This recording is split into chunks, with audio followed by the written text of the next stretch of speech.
entendo a história do teatro, claro, obviamente. Mas eu só não acho que o júri é um teatro. Isso. Não, Isso, fazendo eu acho que o seriam júri- técnicas, sim, na sim. verdade, né? Eu acho que o júri não é um teatro. Eu acho que quando o pessoal fala, o júri é teatro, tal, Eu ainda também que discordo. um ou outro faça um papel lá de atores que efetivamente acontece, seja o réu ou a defesa, que efetivamente faz eventualmente, mas são raros isso, essas situações. Eu acho que não é um teatro.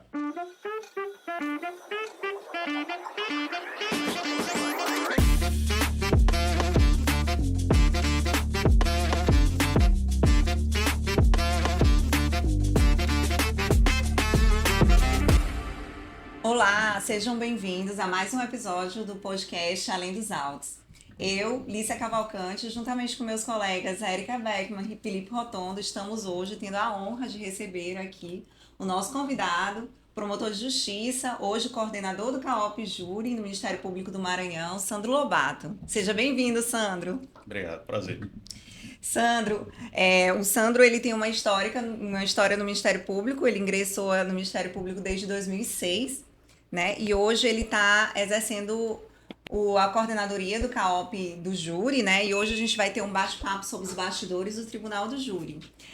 Sandro também é escritor, né? Já escreveu algumas obras, né? Participou de algumas obras de autoria coletiva e em 2020, na pandemia, enquanto nós estávamos todos trancafiados em casa, o Sandro estava escrevendo um livro, né? E aí hoje o livro do Sandro já está na segunda edição, Questões Práticas sobre o Acordo de Não Persecução Penal. Está disponível, né, Sandro, no site da escola do Ministério Público. E vamos começar. Hoje a gente vai só bater um papo hoje com o Sandro, falando hoje sobre o Tribunal do Júri. Quando a gente analisa, Sandro, a tua carreira, os teus interesses, a gente percebe que tu tem muita afinidade com o direito criminal. E hoje, né, mais ainda com a questão do júri.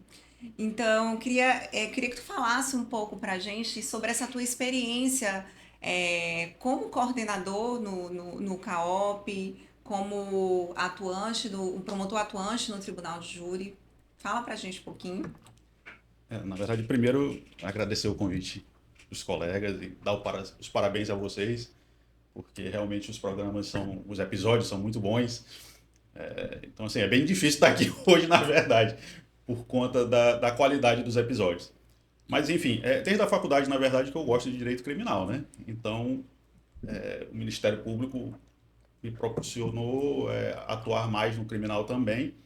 E eu estudo muito, assim, Ninguém sabe disso no mas... Ministério Público, né? Ninguém sabe. Simplesmente nosso guru. Não é para tanto, não. Mas, assim, eu sou curioso, na verdade, né? Eu acho que eu sou aprendiz eterno de ser promotor de justiça. Então, a área que eu mais gosto é da área criminal, mais principalmente em processo criminal, processo penal. Isso desde a faculdade. E agora, por conta da coordenação do Centro de Apoio do Júri, você acaba estudando mais. Porque aí a responsabilidade não é eu estudar só para você. Você estuda para ajudar os colegas. Sim. Que no Centro de Apoio é para isso, para ajudar os colegas, não é para dar trabalho aos colegas, é E para auxiliar os colegas. Exatamente, eu quero ressaltar aqui que você é um dos nossos colegas mais generosos em termos de auxiliar, né? Antes você também já foi coordenador do CAOP da Infância e Juventude, eu já liguei muito. E aí hoje no Tribunal do Júri, recentemente precisei, você sempre está lá apoiando e dando esse auxílio, essa base. É muito legal isso da sua parte. Mesmo em tempo de inteligência artificial, de Google, não adianta. ninguém procura no chat GPT, não. Teve uma dúvida no júri, manda mensagem no grupo. Sandro, nos socorre aqui. Imediatamente ele apresenta uma resposta que sempre nos ajuda. Interessante que eu acho que Sandro ele tem compartimentos dentro da cabeça dele, as pastinhas todas organizadas. Porque quando a gente pergunta alguma coisa, ele já vem com o livro, com a jurisprudência, a foto do livro. É impressionante, eu não sei como é, porque ele é perguntado o tempo todo, né, sobre assuntos variados, mas ele tem uma organização, nível de organização assim, mental, que depois a gente vai perguntar qual é a dica, né, para isso, e também para a gestão do tempo, porque ele sabe que eu digo que ele é um promotor que tem 48 horas no dia.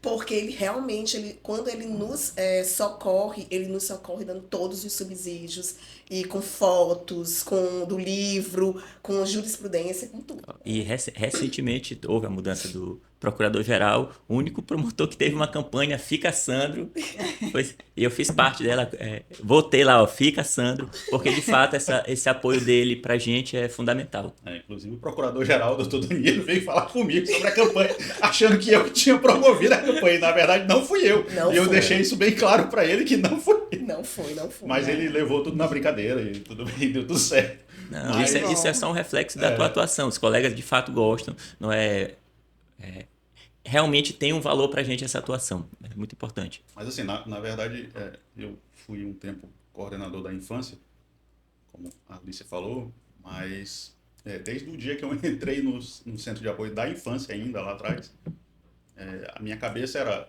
bom, o órgão é auxiliar, né? Auxiliar do procurador-geral e auxiliar dos colegas. Então, assim, eu tinha que facilitar ao máximo a vida dos colegas.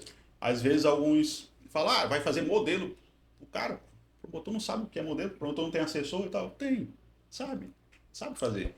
Mas, assim, é tão corrido, a gente tem tanta coisa para fazer, a gente tem tanto relatório para preencher, hoje chegou mais um, tem tanta audiência, ninguém sabe, a não ser os próprios promotores e as promotoras, o que é ser Ministério Público, o que é ser promotor, o que é ser promotor. Você precisa estar vivendo aquilo para saber as dificuldades que nós temos em todos os aspectos. Então, quanto mais você consegue facilitar a atividade do outro, é melhor. Então, eu não me importo de outros colegas me mandarem peças processuais, eu acho o máximo. Poxa, em vez de eu parar para fazer, eu vou lá e só faço a adaptação. Eu também adoro, viu? Eu acho eu sempre pensei assim desde a época da infância. Agora, depois pelo criminal, enfim, agora pelo júri, eu penso da mesma forma. E ao contrário também de um ou outros, e aí eu não estou falando do Ministério Público do Maranhão, falo do Ministério Público de modo geral, que às vezes falam por demanda, né? Só fazem se forem demandados. Isso tu está falando com relação ao centro de apoio, né? Centro de apoio. Seria interessante, porque como a gente tem uma audiência também, são aplicadores, tem membros de outras instituições de justiça que não sabem muito bem o que é o centro de apoio. Tu explica pra gente um pouquinho o que é o papel do centro de apoio? Nesse aspecto, porque assim, às vezes tem estudante de direito que está querendo fazer um concurso do Ministério Público, quer entrar, a gente sabe que a gente não vai saber de tudo, para mostrar para ele que a gente tem uma rede de apoio interna que pode nos auxiliar. Sim. O Centro de Apoio é um órgão auxiliar do Procurador-Geral. Dentre as suas atribuições, está na nossa lei, na lei do Ministério Público do Estado do Maranhão, dentre as suas atribuições, a principal delas é prestar o auxílio aos membros do Ministério Público de determinadas áreas. Então, nós temos Centro de Apoio Operacional do Tribunal do Júri, Centro de Apoio Operacional Criminal, Infância e Juventude, Ambiental, enfim.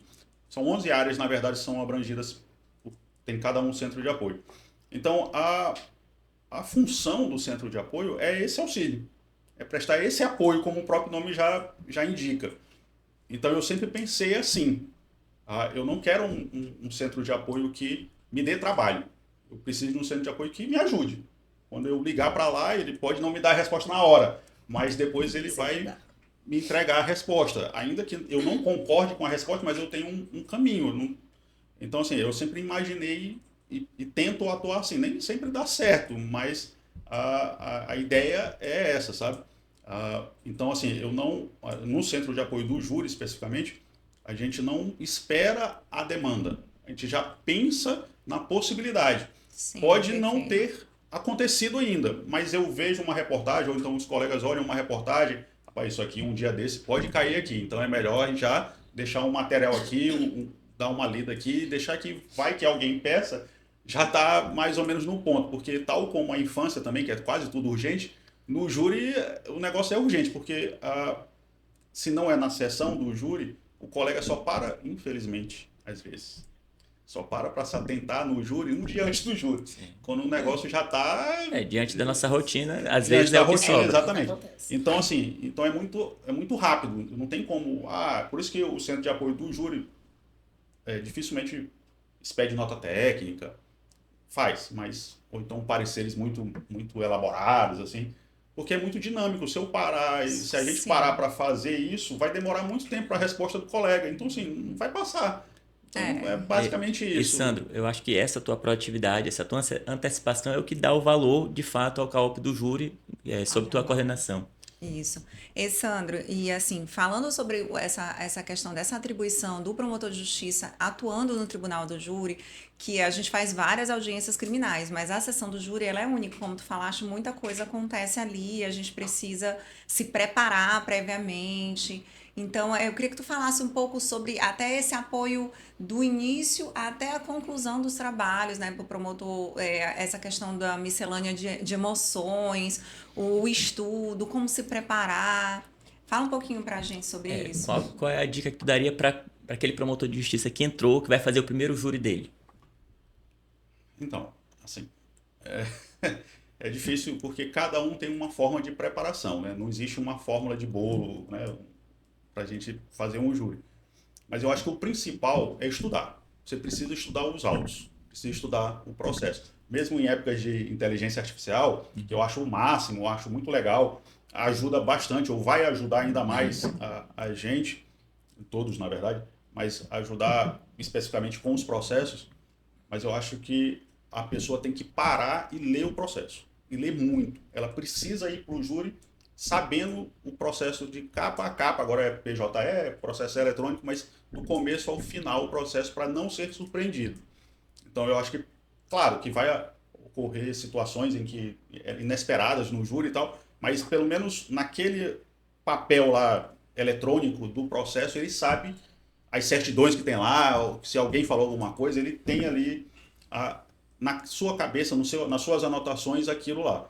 Eu acho que a principal, se eu tivesse que dar alguma dica para alguém, é estudar o processo, estudar muito o processo. Só aí já é um bom caminho para fazer um bom júri. Para a gente deixar bem claro, assim, Sandro, como é que funciona a sessão do Tribunal Júri para quem não conhece, para quem não é da área jurídica? Então, para chegar até a sessão do júri, tem várias e várias fases, né? Alguém comete um crime, a polícia, em regra, a polícia civil faz uma investigação, um inquérito policial. Esse inquérito policial é concluído, vai ao Ministério Público. O Ministério Público faz uma análise ali, vê se aquilo ali é um caso de ação penal, é um caso de denunciar. Eventualmente, sendo uma denúncia, o processo tramita na primeira fase, oitiva de testemunhas, oitiva do réu. Os promotores, promotoras, advogados, enfim, apresentam suas alegações para o juiz, para submeter o cidadão, no caso do Ministério Público, ao júri, e o juiz faz dá uma decisão de pronúncia. Eu estou falando sinteticamente para levar o júri diretamente. E o juiz decide pela pronúncia do réu, quer dizer o quê? Simplesmente que encaminha o processo para o júri. Só ressaltando que não é todo crime, mas só aqueles crimes dolosos contra a vida. O Tribunal do Júri só vai os crimes dolosos contra a vida ou aqueles que são conexos, ou seja, juntos, que foram praticados juntos com os crimes dolosos contra a vida. Perfeito. Que é homicídio, aborto, infanticídio, são esses crimes, normalmente são homicídios, né, que tem uma incidência maior, infelizmente, que vai para a júri. E aí, depois dessa decisão de pronúncia, vai para a júri, efetivamente, que aí é a sessão do Tribunal do Júri, onde 7 pessoas da população daquela comarca, daquele município, serão sorteadas para comporem os conselhos de sentença. Sandro, aproveitando que falou do conselho de sentença, qual é o recado que tu dá para o cidadão sobre a importância dele no papel de estar ali naquela sessão do júri? Qual é a relevância dele naquele momento? O Tribunal do Júri nada mais é do que um tribunal popular. É o povo que vai decidir, é o povo que vai julgar. É um tribunal feito para o povo e pelo povo. Então, o centro do Tribunal do Júri é a população. São os jurados, são as pessoas que não são formadas em direito em regra, que são pessoas da comunidade, que conhecem aquele local ali, que são sorteados, não é nada escolhido, eles são sorteados, democraticamente sorteados entre toda a população ali, alistável, vamos assim dizer, para o Tribunal do Júri. Então, é a possibilidade da pessoa efetivamente participar das decisões da justiça. A única possibilidade que ele tem é essa, porque o direito à justiça é feita pelos juízes, né? Juízes de direito, juízes federais, enfim. Mas no júri é a possibilidade da população, do povo, efetivamente chegar e dizer assim, eu decido dessa maneira porque eu entendo que é essa maneira que tem que ser decidido. Então, a importância, eu acho que tem que se dar o devido valor, inclusive a população talvez não tenha essa percepção, porque é um direito deles participarem do tribunal. É um direito, não só um dever, mas é um direito principalmente. Isso que eu acho que é importante, porque sempre eles acham que é uma obrigação. Ó, fui convocado, tenho que ir. Acho que é um momento chato, mas não. É um direito constitucional do cidadão de estar lá decidindo dos crimes, como a Alicia disse, mais importantes, que são mais graves. Que o direito mais importante do cidadão é a vida. O tribunal do júri está protegendo ali a vida naquele momento. E a respeito disso, justamente sobre a própria instituição do tribunal do júri, né? Eu queria que Sandro comentasse um pouquinho que, às vezes, ele é mal compreendido, né? A própria instituição é mal compreendida e há muitas críticas. Algumas das críticas, justamente, seria essa, que um dos crimes mais graves do Código Penal, né? Que é o homicídio, os crimes dolosos contra a vida, eles ficam nas mãos de pessoas leigas, né? De pessoas sem um conhecimento técnico e sem um conhecimento da realidade, né? Daquela sociedade, para julgar aquele caso especificamente. Então, assim, e algumas outras críticas é que no tribunal do júri haveria muito teatro, que as discussões seriam à margem do que realmente seria o cerne da questão, que é ali aquele crime e o conhecimento técnico. Aí, a respeito disso, eu gostaria que você nos falasse justamente sobre essas críticas e sobre a sua opinião a respeito da própria instituição do tribunal do júri. Acho que o tribunal do júri é mais ou menos assim, apesar de eu não concordar com isso, com o que eu vou dizer agora, mas eu ouço falar. Ou o pessoal ama ou o pessoal odeia. Eu, na verdade, não acho que seja nem um lado nem com o outro. Mas, efetivamente, tem essas críticas. Mas eu acho que a gente tem que fazer uma diferença, né?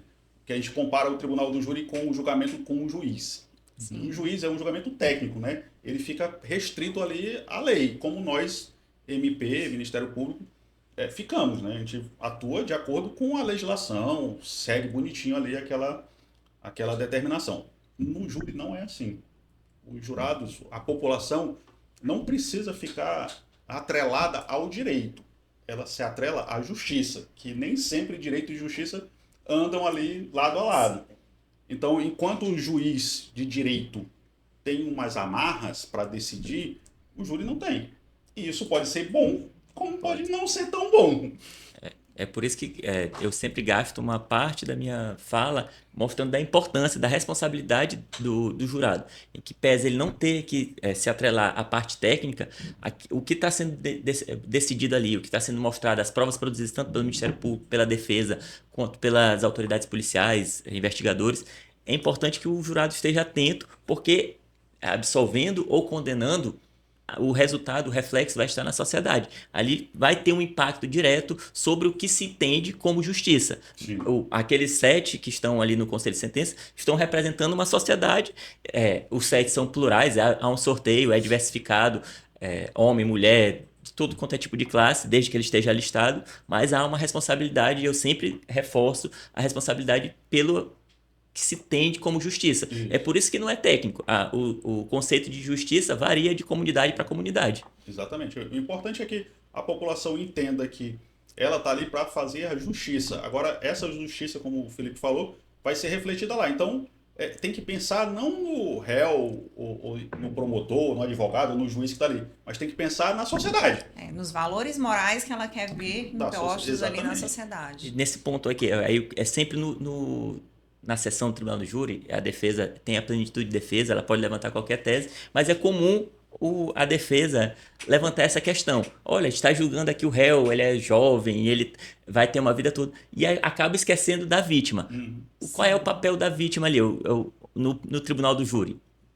Na verdade, assim, eu acho que o Ministério Público tem que sempre lembrar qual é o papel da vítima. Na verdade, não é nem o papel da vítima, é mostrar que existe uma vítima. Porque em muitas ocasiões é como se não existisse a vítima. E os reflexos que aquilo levou para a família da vítima. Para a família da vítima, exatamente. Eu acho que é um papel essencial do Ministério Público mostrar a existência da vítima. E a existência de uma família daquela vítima. Se existe um réu que pode perder a sua liberdade, que vai ser impactado na família dele, é verdade.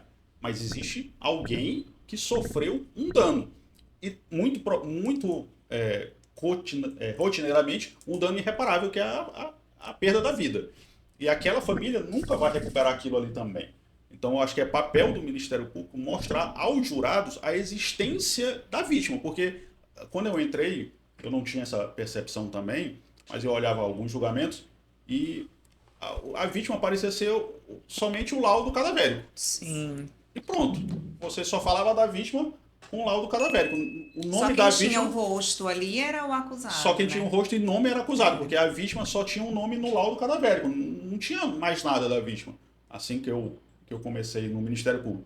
E assim, achava um absurdo aquilo. Ainda bem que o Ministério Público hoje nacionalmente lembrou da vítima, redescobriu, vamos assim, a vítima e está fazendo esse papel efetivamente de proteção da vítima, que eu acho que tem que começar desde sempre, bem antes, na verdade. E quando eu falo vítima, vítima de modo geral, não só aquela que foi efetivamente atingida pelo ato criminoso, mas a família da vítima. Sim. Então é um papel, eu acho que não chega nem a ser...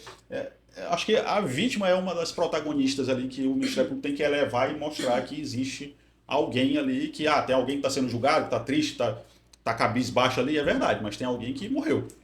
Ou alguém que foi atentado contra a vítima, contra a vida. Eu acho, nessa linha do que tu estás falando, eu procurei também, quando eu entrei, eu também não tinha muito essa visão, né? Acho que a experiência faz com que a gente mude a nossa forma de trabalho. E eu passei, né, justamente porque o Ministério Público tem essa responsabilidade de defender a sociedade, de entregar ali no tribunal do júri, de trazer essa vítima para dentro do processo.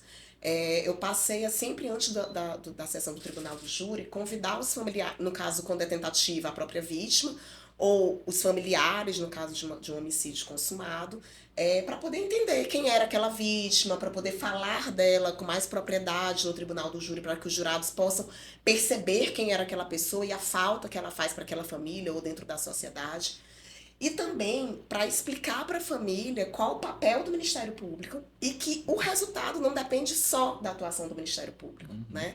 Porque a gente também sente, pelo menos eu sinto, quando eu entendo e quando eu converso e sinto a dor daquela família, eu entendo que o Ministério Público e o promotor de justiça tem um papel ali no tribunal do júri de tentar dar ao máximo, né, fazer o máximo para que aquela família sinta-se acalentada de ter uma resposta adequada, uma resposta com justiça. Só que a gente sabe que não depende só da gente, né? Depende do que os jurados vão entender. E eu procuro também esclarecer isso para eles, dizer inclusive que às vezes eles perguntam, e tem necessidade de eu contratar um advogado? Explicar justamente isso, que não, necessidade não há, o Ministério Público mas está não é necessário. ali, mas se ele quiser, ele pode. Mas que o Ministério Público está ali, que fará de tudo para dar uma resposta adequada. Mas também esclarecer que não depende só da gente, que a decisão de fato está na mão dos 7 jurados, né? E aí eu queria saber do Sandro como é que ele... como é que você lida, né, durante o tempo que você estava atuando, né, fazendo os júris, se você se sentia de alguma forma pressionado pela vítima, pela família da vítima, por entregar um resultado, já que a esperança deles está ali no promotor de justiça. E antes de responder essa pergunta, só deixando bem claro, já que eu tenho que lembrar que aqui não é só para membros do Ministério Público, na verdade é população em geral, só um papel mais além do Ministério Público. Que na verdade nós não somos promotores ou promotores de acusação, né? Nós, quando decidimos acusar alguém, é porque efetivamente existem provas para tanto e nós estamos convictos daquela conduta delituosa ali. Mas há casos, e não são poucos, em que o Ministério Público pede absolvição, inclusive no júri. Apesar de ter passado todo um longo processo, passado por talvez mais de um promotor ou mais de uma promotora, mas no júri você vai pedir a absolvição. E aí a questão da família, esse contato prévio é importante, inclusive, para dizer, olha, eu sinto muito, a pessoa morreu, eu sei que é uma perda irreparável. Mas, infelizmente, nesse caso aqui, o Ministério Público não tem como promover o pedido de condenação, porque nós não temos prova, ou porque efetivamente não foi a pessoa, enfim, porque agiu com uma excludente qualquer. Mas é importante esse contato com os familiares, inclusive, para explicar isso. Às vezes, nós não somos muito bem compreendidos, às vezes, mas faz parte do trabalho. Mas é importante deixar claro que nós não somos promotores de acusação sistemático, assim, o MP vai lá sempre para acusar. Isso não acontece. Diferente do princípio da defesa, que vai lá para defender. Não vai lá nunca para acusar quem está sendo denunciado, quem está sendo julgado. Nós vamos para tentar fazer a justiça ali. Se a justiça for absolver, nós vamos pedir a absolvição. Mas se for a punição, nós vamos pedir a condenação. Então, eu acho que é importante a gente ter esse contato com a vítima ou com a família da vítima, mas para não criar a expectativa também de sempre que a gente vai chegar na vítima e dizer, olha, nós vamos lá e vamos fazer de tudo para ter a condenação. Nem sempre isso vai acontecer. Então, algumas vezes, por iniciativa do próprio Ministério Público, nós vamos dizer, olha, nós, infelizmente, eu sinto muito pela sua perda, nós tentamos de toda forma aqui ver quem é o culpado, ver quem fez, o porquê que fez, mas nesse caso especificamente nós não temos como pedir a condenação do cidadão, nós vamos pedir a absolvição, porque volto a repetir, para não ter erro com algumas pessoas que ficam falando aí que lá no júri o promotor é acusação e ponto, e ele não está nem aí pro réu. Não é isso. Na verdade, a gente defende os direitos das vítimas, mas também defende os direitos dos réus. Cada um tem todos nós, na verdade, temos o direito a ter um julgamento justo. E um julgamento justo passa por um Ministério Público justo. É por isso que nós somos promotores de justiça. De justiça, exatamente. E nós compreendemos as dificuldades que o sistema como um todo tem. No Brasil, eu não sei ainda como está o número, mas chegou a ter 60 mil homicídios por ano. Sim. E menos de 5% eram investigados e chegava-se a um resultado. A gente sabe que falta estrutura para a polícia, falta estrutura para, inclusive, ao Ministério Público em alguns pontos. E o fato vai acontecer e nem sempre a gente vai conseguir chegar a um culpado, nem sempre uma prova contundente, e nesses casos, de fato, a gente tem que seguir o que o Sandro falou, pedir a absolvição e fazer, no caso, a justiça, porque ninguém pode ser condenado sem devido processo legal, devido à prova em concreto. A gente não vai fabricar prova, a gente não fabrica prova, não é do papel do Ministério Público dele. E, infelizmente, e já passei por isso, ter que dizer, infelizmente eu vou ter que pedir absolvição, mesmo na primeira fase, ou seja, no tribunal do júri, porque eu não tenho provas. Se a gente conseguir investigar, a gente pode reabrir essa investigação e buscar um novo resultado. Mas naquele momento, infelizmente, não foi possível. Respondendo a Érica rapidamente, eu me sinto pressionado quando atuo, na verdade, no tribunal do júri especificamente, porque é o lugar onde você está exposto, né? Então, assim, é diferente de uma audiência comum, né? Acho que algumas pessoas acham que é tudo igual, mas não é igual. Exatamente. Essa era a minha pergunta agora.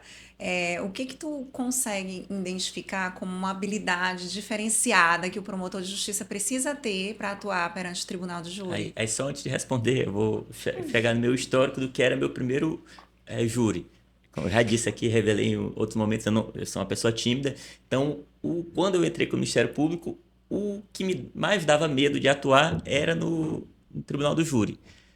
Entrei e passei 3 meses em Guimarães, não tive nenhum júri, fui titularizado em São João Batista e estava como titular de uma promotoria. Obviamente, em algum momento chegaria a vez de fazer tribunal do júri. E estava naquela ansiedade procurando ser intimado. E em determinada sexta-feira, a corregedoria me liga: doutor, segunda-feira você vai estar para o São João Batista? Eu vou, né? Porque segunda-feira tem um júri em Viana que o colega não vai poder fazer, a gente está te designando. O processo acabou, né? Acabou o final de semana. Sim, e agora? Sem preparação, numa outra comarca, o processo... Para mim, a maior dificuldade sempre foi essa, de fazer júri. Na minha comarca que eu atuava, eu tinha uma maior tranquilidade do que fazer júri numa outra comarca que eu não tinha identificação com aquela população, com aquela sociedade. Eles não conheciam o meu trabalho. Eu tinha um pouco de... Eu tenho ainda até hoje. E recentemente eu fiz. E esse, no meu caso, foi pior ainda. Era o meu primeiro júri, numa comarca que eu não era titular, nunca nem conhecia. Eu era São João Batista. Fui designado para um júri em Viana, num processo desaforado de Olinda Nova. Então, para mim foi terrível. Mas... qual é a habilidade? E nesses casos, com uma pessoa como eu, que ainda que não tem ainda a experiência, ou é meio tímido, não tinha experiência, meio tímido, como é que pode? Qual é a habilidade, o que é que ele tem que desenvolver para se dar bem no júri? Boa pergunta. Fazer teatro, como o Érica já fez lá. Ó, o nosso Tiago aqui já sugeriu para todos nós fazermos teatro. Eu acho que, inclusive, não só para um podcast, mas eu acredito que seria uma boa atuar. Eu acho que talvez, como coordenador, pensar num curso desse tipo. De improviso, talvez, né? Porque ali você precisa ter um jogo de cintura, talvez um improviso, saber usar a voz também, a entonação. Eu entendo a história do teatro, claro, obviamente, mas eu só não acho que o júri é um teatro. Isso. Não, fazendo o júri, técnicas, na verdade, né? Eu acho que o júri não é um teatro. Eu acho que quando o pessoal fala, o júri é teatro, ainda que um ou outro faça um papel lá de atores que efetivamente acontece, seja o réu ou a defesa, que efetivamente faz eventualmente, mas são raros essas situações, eu acho que não é um teatro. Mas eu acho que todas as técnicas, seja para oratória, seja de atuação, são válidas para o tribunal do júri. Sim. No aspecto de você se preparar, né? De você chegar com uma bagagem de preparação maior do que... Não é uma audiência comum, que a gente está aqui agora conversando e alguém liga, olha, tem uma audiência agora. Que do nada apareceu, a gente sai daqui, senta lá bonitinho e faz a audiência tranquila. Não é assim. Há todo um processo para isso. Sim, e quando você pega um caso que alguém liga, olha, o júri é amanhã, ou depois da manhã, faz lá porque o colega ficou doente e tal. É o que os mais antigos, né? Nos livros, pelo menos, chamam de estado de júri. Parece que é automático. Na hora que a pessoa diz, o júri é tal dia, pronto, você já fica em estado de alerta. É um estado do júri que demora até depois que termina o júri.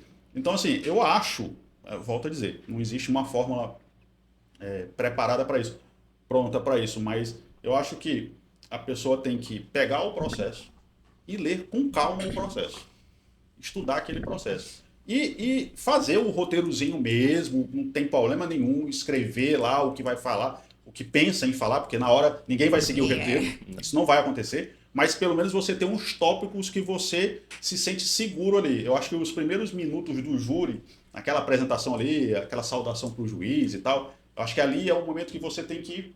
Ali é o momento que você tem para acalmar. Então, por mais que você gaste, sei lá, 5 minutos, enfim, sei lá quantos minutos a pessoa vai gastar elogiando lá o tribunal do júri, ou os jurados, a presença do público, enfim. Mas eu acho que aquele é o momento que você tem que baixar a adrenalina que você está antes da sessão.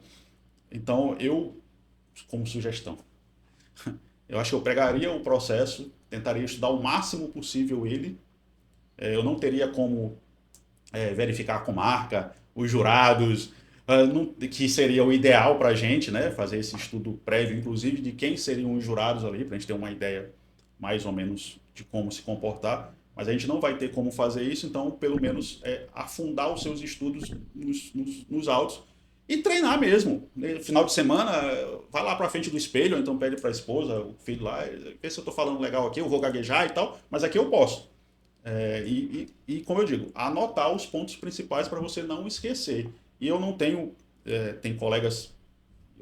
E assim, cada um faz o júri do jeito que é o melhor para fazer.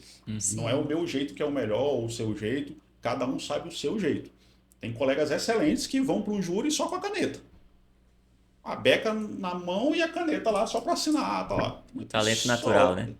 Os tribunos, né? Assim, eu vou com um monte de livro mesmo. Eu posso não usar. Mas a minha cabeça funciona da seguinte maneira. Eu vou levar, porque se eu precisar, tá lá. Porque vai que eu preciso e cadê o livro? Eu não vou conseguir mexer no computador, procurar lá. Tem gente que leva o computador só e pronto. Eu vou levar os livros. E eu posso não usar. E normalmente uma boa parte dos livros eu não uso. Eu não vou levar uma mala de livro, não é isso, mas eu levo meus livrozinhos lá, os específicos, os principais, ou então para aqueles casos lá. E eu levo, mas tem colega que vai sim, só com a beca. E tá tudo certo. Ele consegue fazer lá muito bem. Eu não vou dizer que é melhor do que eu, ou melhor do que qualquer um de vocês, porque cada um tem o seu jeito de fazer. Sim. Então, para mim, não é nem melhor nem pior, é o jeito dele. Então, eu acho que o promotor que vai fazer júri, uma hora dessa ele vai fazer algum júri, eu acho que a pessoa tem que se preparar. E a preparação dele não é só livros de direito. Sim. Tem que estudar outras matérias fora o direito. Porque aquilo ali a gente está falando com um público que não é acostumado com o direito.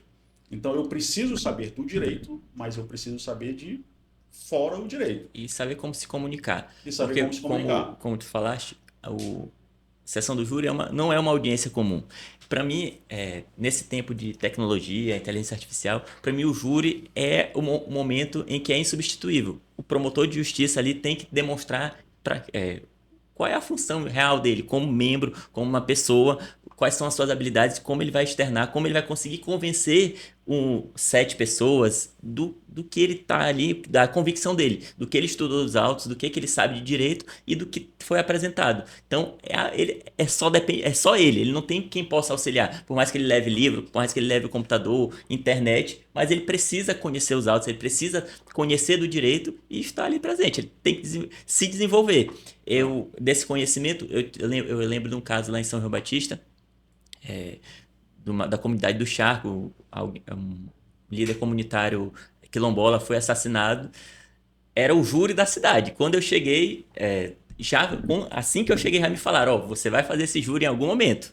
Então, já estava naquela expectativa, acho que demorou ainda um ano de titular, mas foi designada a sessão. Mas desde quando eu soube, peguei, eu acho que eram 6 volumes de processo, o processo já tinha ido para o STJ, voltado, enfim, um processo gigante. Mas desde quando eu soube que ia marcar, eu estudei o júri, tentei elaborar um roteiro, ensaiei, mas na hora acaba que a pessoa fica tão envolvida que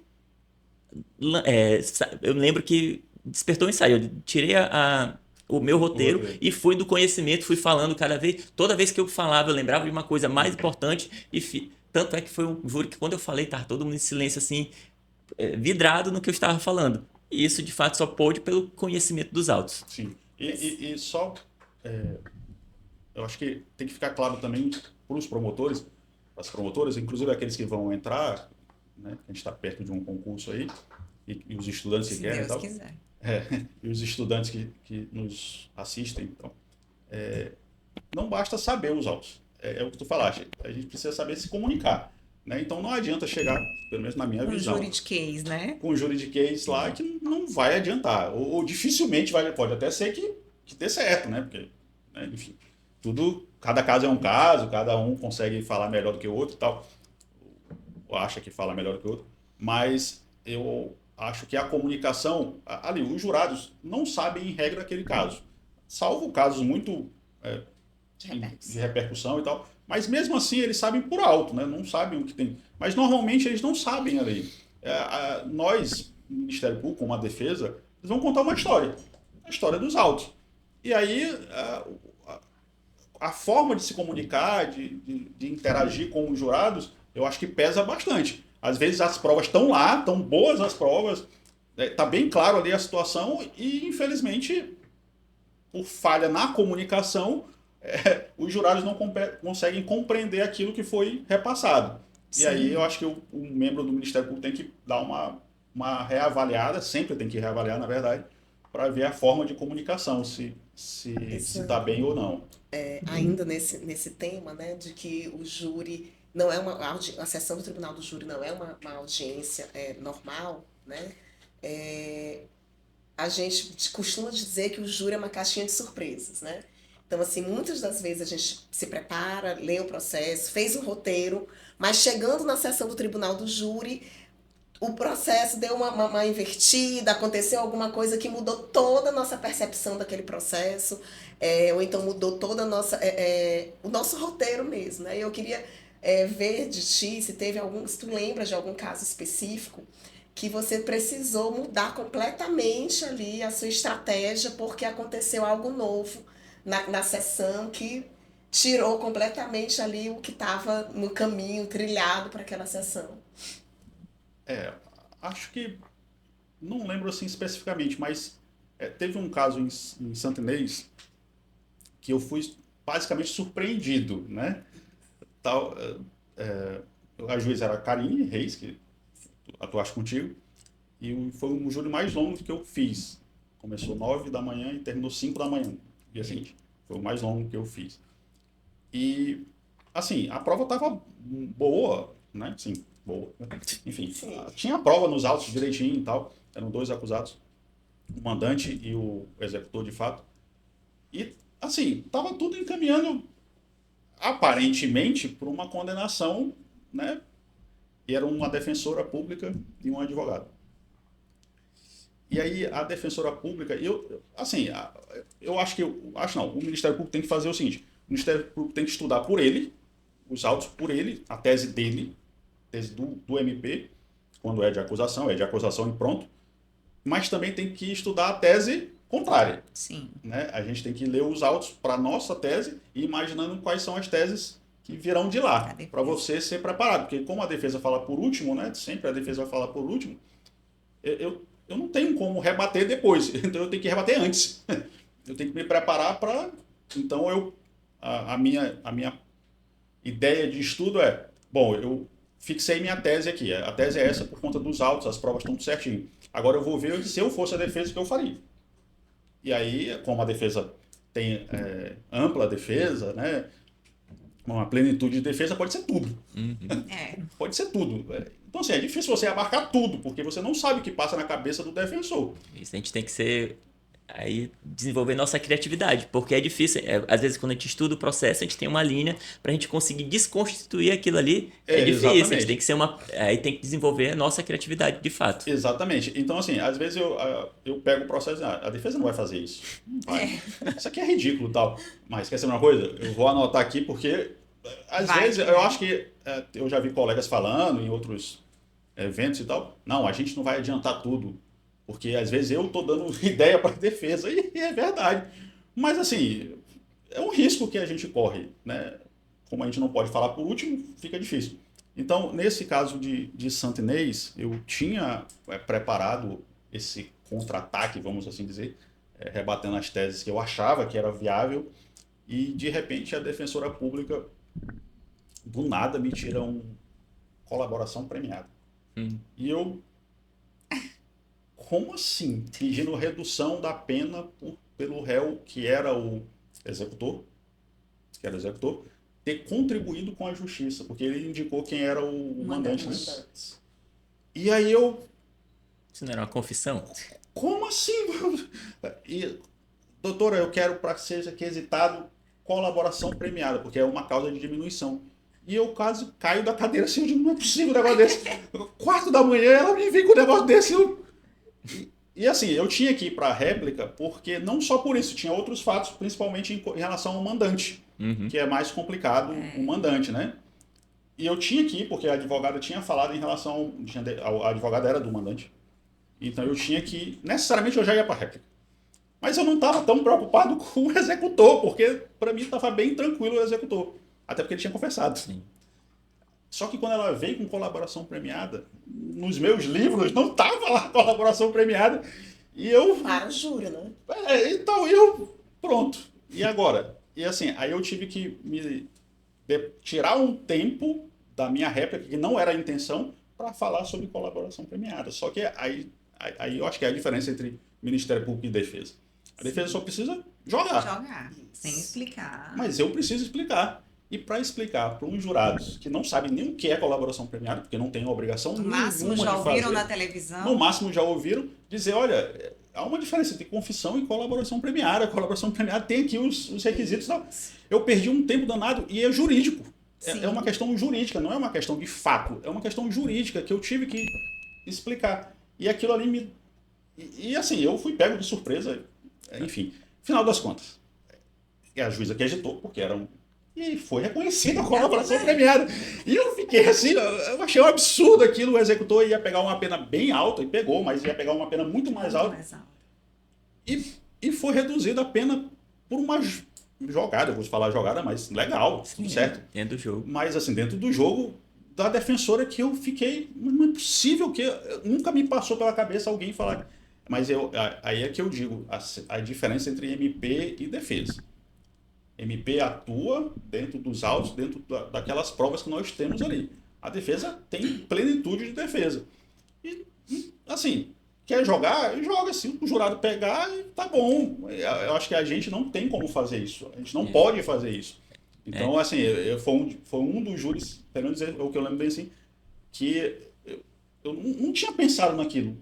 Fui pego muito de surpresa, assim, infelizmente, depois a juíza... Só nessa linha... Depois a juíza chegou, no final, né, 5 da manhã, e falou assim, olha, a defensora veio falar aqui que o júri foi muito bom, tu foi muito bem, mas ela ficou muito contente por ter emplacado. Ela jamais imaginou que ia emplacar, até jogou por jogar, então... Aí eu que não fiquei, né? Como assim? Essa questão de ser surpreendido também já aconteceu comigo, né, no júri, na minha primeira comarca como titular, que foi Monção. E também eu não lembro, assim, um dos primeiros júris que eu fiz, e já era uma tentativa de homicídio. Eu fiz parte da primeira parte do processo com Karine também. E lá eu lembro da vítima, suspendeu a camisa, mostrou o corte na barriga, e assim, muito chateado. Então eu fui para a sessão do Tribunal do Júri com uma linha. E quando chegou no Tribunal do Júri, a vítima foi a primeira pessoa a ser ouvida, e ela disse, olha, o que o réu fez para mim foi um favor, tá? Eu que estava errado, e ele fez um favor para mim, desconstruiu tudo do que eu tinha para falar. E também quando eu fui falar, disse, olha, vocês escutaram, né? Foi um favor que ele fez. Eu não tinha muito o que dizer, que contestar, porque os jurados ficaram sensibilizados quase que com perdão. Sim. Que a vítima naquele momento eram 2 homens, né? Não era nada de feminicídio, que na época ainda não existia, mas não era nada nesse sentido. Porque a versão da vítima mudou completamente e no dia do Tribunal do Júri, né? Isso é um dos casos que eu tive, assim, que foi de reviravolta, que eu tive que mudar completamente o roteiro que eu tinha e toda a programação que eu tinha para o júri. Sandro, tu falou esse foi o caso que tu foi pego de surpresa, mas qual foi o caso de júri mais marcante que tu teve da tua atuação, que tu lembra, que vai ficar pro resto da tua vida? Cara, eu vi uma vez um professor falando, professor de júri, Gilson Mogenor Bolfin, que para mim é o melhor promotor de júri, e ele fala o seguinte, que grandes casos não é o promotor que escolhe, os grandes casos escolhem o promotor, é o inverso. Eu não tive, assim, na minha cabeça, eu não tive um grande caso assim. Eu lembro, eu tenho de júris, alguns júris específicos, de momentos que me marcaram bastante. Não de um júri específico, mas de alguns momentos. Então, por exemplo, um dos júris que eu fiz ali do lado de Humberto de Campos, tua área ali. Primeira Cruz, Santa Amaro. Santa Amaro. Eu fui designado para fazer um júri em Santa Amaro. E o cidadão tinha falecido, o cara tinha matado o outro, por conta de uma moeda de R$1. Ele pediu R$1 e o cidadão não deu, porque ele não tinha, enfim. R$1 a moeda. E eu estudando para o júri, o cara matou outro cara de R$1. O que a vida vale, né? R$1. Então, eu estudando, fiquei assim abalado mesmo com aquela história de como assim? Aí eu levei uma moeda de R$1 para o júri. Que não. E aí eu lembro na hora lá, eu botei a moeda assim em cima na época era processo físico, né? Botei em cima do processo. Desde a hora que eu sentei na mesa lá, eu botei a moeda lá e fiquei. E a moeda lá. Aí na hora que eu fui falar, eu peguei a moeda e disse, tá bem aqui, ó. Isso aqui é a vida do cidadão, do rapaz lá. Esse bem aqui é a vida. Isso aqui é o que vale a vida do rapaz lá. Isso aqui é o suficiente para vocês condenarem, tá bem aqui. Isso aqui é o cidadão. Porque ele matou o outro por causa de uma moeda. Então, assim, eu achei um absurdo aquilo, mas é algo que me marcou, porque um outro foi em Matinha, eu passei muito tempo como promotor de Matinha, e aí aqui a história é rápida. Não tão rápida, mas é rápida. Não, pode contar, tá muito bom. Eu fui delegado em Matinha. E eu atuei num caso como delegado. Homicídio. Na investigação. O marido, né, e o cunhado, ou seja, irmão da vítima, se juntaram e mataram a vítima. Oxe. O irmão da vítima mesmo? O irmão da vítima. A época não tinha feminicídio, mas seria hoje feminicídio. Enfim, eu fui o delegado que apurou esse crime. E aí, aquela história, o processo demora, né? A CNJ publicou aí, uma média de 4 a 5 anos que um processo do júri chega a uma decisão. pelo júri. O processo demora, enfim. Eu passei no concurso para promotor, fui para Santa Quitéria, que foi a minha primeira comarca como titular, e depois eu fui para Matinho. E na minha cabeça, aquele processo já tinha ido embora faz tempo. E não. Eu cheguei, estava para júri. E aí, enfim, veio para a promotoria para tomar ciência da data do júri. E era aquele processo que era o delegado, que eu fui o delegado. Aí eu fui falar com o juiz. O juiz era Anderson, hoje até auxiliar do ministro do Supremo. Falei, olha, é o seguinte, eu atuei como delegado aqui. Na minha cabeça não tem impedimento nenhum. Tem até uma súmula do STJ e tal. Não tem impedimento nenhum. Eu vou atuar. Não tem problema. Mas eu tenho certeza que a defesa vai dizer que eu não posso. E vai dizer isso no júri. E aí? Aí não. Aí, por precaução, eu vou chamar um colega para atuar. Mas eu vou atuar. Eu vou pedir o auxílio, mas eu vou atuar. É só, sei lá, na hora do... a defesa vai embora, então se ele atuar, então para ter o júri eu saio. Mas eu vou fazer o júri. E aí o colega foi Carlos Rocha, que era meu vizinho de comarca em Penal. E aí eu disse exatamente para ele, olha, eu vou atuar no júri. Aqui é só soldado reserva, né? Tá. Sim. Eu vou atuar. E aí, no dia do júri, o advogado que foi promotor, eram 2 advogados, um deles foi promotor, era aposentado. A primeira coisa que ele levantou foi dizer que eu não podia atuar. E disse lá por que eu não podia atuar. E eu rebati, dizendo que eu podia e tal. No final das contas, o juiz disse que não tinha impedimento nenhum e tocou o júri. No interrogatório do acusado, de um dos acusados, que o irmão ficou foragido há um tempão. Depois que ele foi preso, ele só foi para o júri mesmo. Mas o interrogatório do marido, né, que foi quem efetivamente deu as facadas lá, o advogado pega e pergunta assim, estava eu e Carlos Rocha, um do lado do outro. O advogado pega e diz assim, você prestou depoimento lá na fase policial, não prestou? Prestei. Você confessou, não confessou? Confessei. Você foi torturado, não foi? Aí o cara que lhe torturou, o delegado que lhe torturou, tá aqui, tá ali. Aí só tava eu e o Carlos Rocha, tá ali.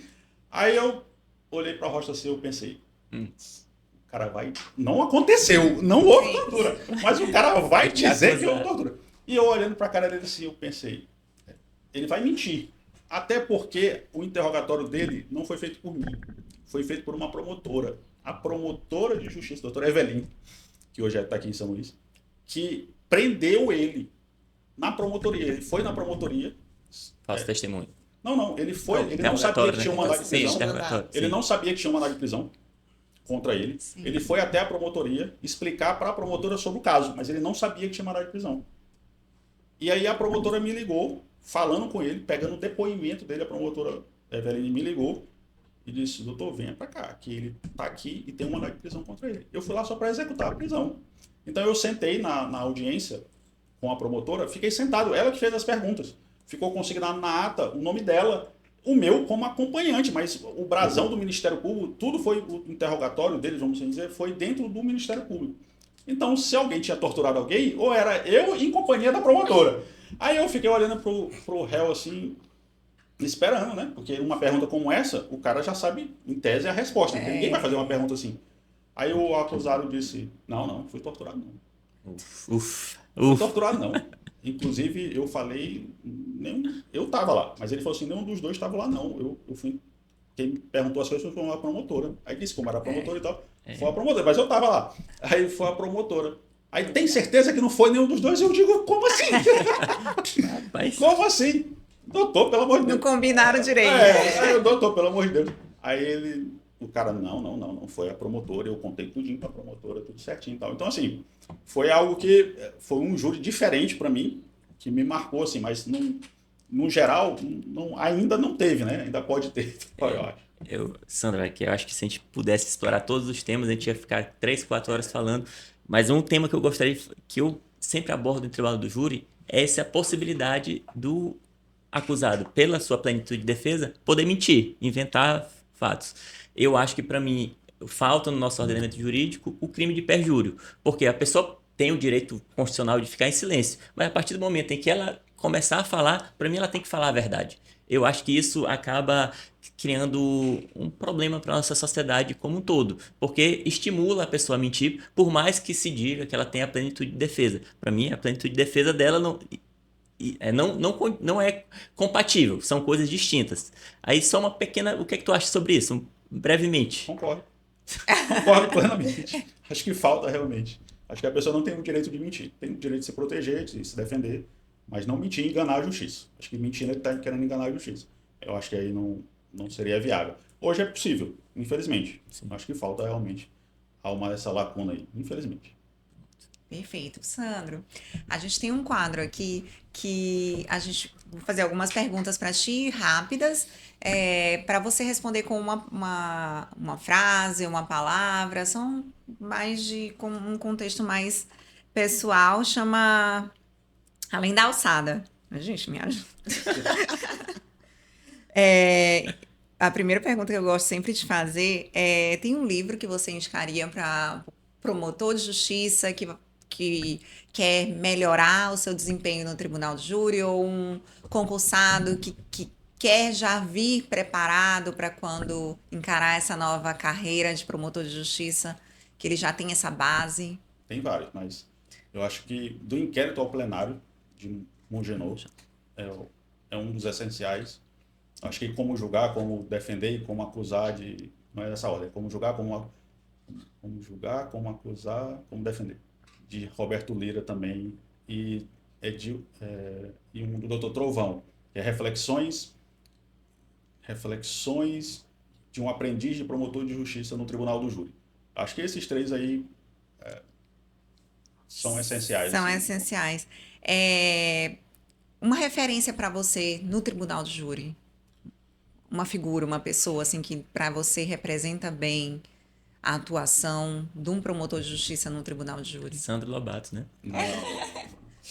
Assim, eu tenho vários colegas. Assim, eu vou ficar no âmbito do Ministério Público do Maranhão. Certo. Ainda que eu não tenha visto todos, né? Infelizmente, gostaria muito, mas eu acho que o Dr. Rodolfo aqui na capital, Samarone, Maia, são excelentes. E um colega que eu assisto, que eu vejo bem do meu lado, que é Moisés. E Frank Teles também, que eu já vi atuando no júri. Eu acho que são promotores que têm perfis completamente diferentes, fazem um júris completamente diferentes um dos outros e são excelentes. Assim, eu fico espantado, são completamente diferentes e eu já vi eles atuando e eu consigo pegar de um e de outro alguma coisa para mim. Mas são completamente diferentes, estilos completamente diversos. Uma coisa não tem nada a ver com a outra. Isso reforça o que tu disseste mais atrás, que não há uma receita de bolo. A pessoa consegue, da sua individualidade, desempenhar o melhor papel e ser um bom tribuno. Eu também fiz o júri, que foi esse júri com o Carlos Roston. Foi o único que eu fiz com ele e ele foi muito bom. E o primeiro júri que eu fiz foi com o Marco Aurélio Ramos, não sei. Uhum. Foi o primeiro júri que eu fiz com ele. Marcão também é um excelente promotor de júri. Então, assim, na verdade, são vários que eu tenho assim, como referência. Que Vocês bom. três eu não posso falar nada porque eu não vi de júri, mas eu tenho certeza que são excelentes. O que te motiva a continuar sendo promotor de justiça? Lícia, na verdade, assim, promotor sempre foi o que eu, desde o terceiro ano do ensino médio, eu quis ser promotor. Então, tudo que a minha família tem hoje é porque eu sou promotor. Depois que eu passei no Ministério Público, eu tenho um fato que fica na minha cabeça bem clara, assim, de eu ter chegado na casa dos meus pais e dito assim pro meu pai, que trabalhou sempre assalariado e tal, acordando de manhã cedo, voltando ao sol de noitão, e eu cheguei na casa do meu pai e disse, a partir de hoje eu estou aposentado. E aí ele disse, como assim? Não. Na época eu estava trabalhando de motorista e tal. Aí eu, não, a partir de hoje eu estou aposentado. Porque o senhor não precisa mais trabalhar. Então, o Ministério Público, para mim, assim, eu não me vejo fazendo outra coisa. Por exemplo, você eu consigo ver sendo entrevistador. Outros colegas dizem, eu vou me aposentar, você vou advogar. Eu não me vejo fazendo isso. Eu não faço nada disso. Eu sou promotor e pronto. Tu falaste no começo aí, escritor, eu não sou escritor. Eu sou promotor e ponto, só isso. Eu sou curioso de outras coisas, mas eu sou promotor e serei promotor eternamente. Então, o Ministério Público, para mim, e ser promotor de justiça é tudo. É tudo que eu sou, é tudo, eu devo a tudo a ser Ministério Público. E uma paixão, além do direito? Meus filhos, né? Meus pais, que graças a Deus ainda estão vivos. A minha esposa, obviamente. E assim, eu gosto muito de ler, óbvio, tirando o direito. Rock. Eu gosto muito de música, gosto muito de show. Gosto muito de ir a show e faço questão de, quando dá, ir com meus filhos. Eu acho que a gente cria ainda mais, obviamente, se é possível isso dizer, mas mais memórias, mais ligações. Então eu vou com eles, ainda que um ou outro eu não gosto muito, mas eu vou. Também eles não gostam tanto dos que eu vou, mas eu faço questão que eles acompanhem eu e a Bianca, que é a minha esposa. Então, mas eu gosto muito de ler, eu gosto muito de ver filme, de ver série, enfim, uma paixão assim, várias na verdade, no geral. Maravilha. Ô Sandro, a gente agradece demais a tua presença, a tua participação. Foi muito bom, né? Foi um diálogo muito rico, né? A gente já esperava por isso. Você é uma pessoa, como a Erika disse, que tem um vasto conhecimento, especialmente na seara criminal, né? Que a gente percebe que é a tua paixão ali. E por mais que a gente tem... O promotor de justiça normalmente gosta de falar, né? Mais comunicativo, assim, eu acho que de modo geral. Mas a gente tem as pessoas mais reservadas, né? Então, assim, eu sei que às vezes causa um pouco de constrangimento de vir aqui, mas eu quero te dizer que foi excelente a tua participação. Muito obrigada mesmo. Que você continue sempre estudando para nos auxiliar. E, Sandra, eu disse para Sandra que seria um dos melhores para mim, está sendo um dos melhores episódios. E já fica o convite aqui, Lícia, para o próximo, porque a gente não abordou sobre a Exatamente. NPP. Você pode vir quantas vezes você quiser. Já aqui está você convocado. que manda. Eu também queria registrar aqui o Sandro. Eu sou suspeita para falar do Sandro. Todo mundo sabe a admiração que eu tenho por ele, do meu concurso. Sandro, para mim, apesar dele ter essa atuação como do caldo júri, na parte criminal, ele, para mim, ele é um excelente promotor de justiça em todos os assuntos. Foi excelente quando esteve à frente do CAUP da infância. Tem uma atuação na infância. Sandro, na verdade, ele tem uma sensibilidade, né, própria do promotor de justiça. Como ele disse, que ele não se vê fazendo outra coisa. Então, ele, na infância, ele tinha uma atuação excelente. Como promotor também de defesa da mulher, ele inclusive tem teses maravilhosas, porque a gente não teve tempo de abordar tudo aqui, não falou sobre NPP, não falou sobre teses que ele tem, que ele acha inclusive que a mulher vítima de violência doméstica tem que ter um depoimento especial também, justamente pela sua... Opa, então já tem o terceiro episódio. Já tem o terceiro episódio para Sandro. Então ele é um estudioso, sim, e ele é também inspirador pra gente. Eu tenho, assim, como Sandro, uma grande referência. É o nosso guru. Eu encho o saco dele várias vezes na semana. Eu já chego, olha, sou eu de novo. E, assim, queria muito agradecer pela sua generosidade com a gente, com a sua disponibilidade, inclusive para o nosso podcast, né? Ele disse que ele só viria com uma condição, que se o episódio não ficasse bom, ele não poderia ser publicado, e eu disse que isso era impossível, como realmente foi impossível, né? A gente tem que publicar, porque ele é maravilhoso. Nada, eu que agradeço, assim, na verdade eu faço só o papel que a gente tem que fazer realmente, de atender as pessoas, atender o público, e na função de coordenador do centro de apoio, ajudar na medida do possível. Eu não sei tudo, a responsabilidade é muito maior, na verdade, por conta dessa função. Mas, assim, meus parabéns de novo. Achei excelente o que vocês estão fazendo aqui, muito legal. Eu não sei se ficou bom, se ficou ruim. Então... Mas não é muito fácil vir aqui, confesso, porque não é muito a minha praia. Eu adoro os colegas que fazem isso, que vão para a imprensa e falam muito bem, eu adoro, mas assim, não é muito a minha praia, mas foi legal o bate-papo. Obrigado e parabéns de novo. Pronto, chegamos ao final de mais um episódio do podcast Além dos Autos.